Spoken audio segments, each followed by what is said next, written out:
relativity. What relativity is, by the word you can understand that it's something which takes place with respect to something else. The definition of relativity is the dependence of various physical phenomena that have a relative motion with respect to the observer and the observed object. Now this can have the nature regarding light, the time taken, gravity, and also space sometimes. Now relativity is broken down into two parts, which is special relativity and general relativity.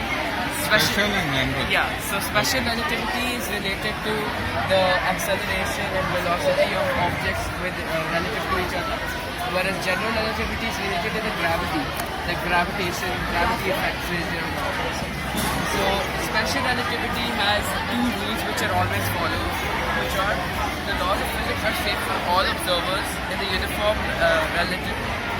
motion relative to each other. So what that means is that the laws don't change, they remain the same for all objects which are moving in different speed. The second law states that the speed of light is constant for any observer.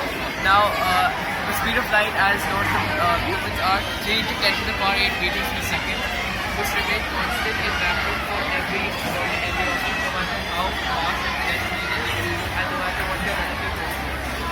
Now, time dilation and lens contraction.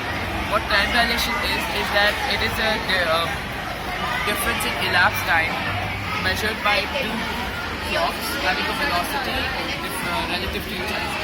Now you must have used the GPS in your car before. Yep. So in that, when you click on the destination where you have to go, it transmits a signal to the satellite above. Now, when it transmits a signal, the signal speed is about 10,000 kilometers per hour. Very fast speed, but considered 1,000th of the speed of light, which is not much. Even then, there is a bit of time dilation, about 7 microseconds from when you click the button on the GPS and when it reaches the satellite above. So that can be explained for time dilation then. Then second, we have lens contraction. Now, lens contraction mainly states that if a body moves at the speed of light or as close as the speed of light, the body's length will shorten. It's a law. Now, where do you observe this? If suppose, let's take a hypothetical example that you have a satellite which is moving around the Earth at the speed of light. So that will have a shorter distance to cover, even though the Earth is remaining constant, the radius of the Earth is constant, it'll have a shorter distance to cover because of lens contraction, because it's moving faster. Now, with lens contraction, we have an example called the twin paradox. What the twin paradox states is that if there are two bodies moving at the speed of light, they go to one point and then they come back. The age of the body will be less. Now, if you see this graph over here, it shows that as one body moves constantly at a normal speed, not to the speed of light, they will have this much of age, about 12 years, for example. But if a body is moving at the speed of light, due to the twin paradox states that the body will have a smaller age, will age slower than the body which is moving at a normal speed, as shown by this graph.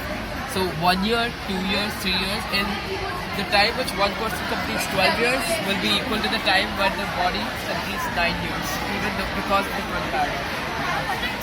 Now, there's a famous scientist who everyone has heard of, who has had a big contribution in relativity. Can you name them? Huh? Any scientist? The first scientist which comes to your head. Isaac Newton? Einstein. So he created Einstein. And a very famous formula which everyone must have heard of. E is equal to mc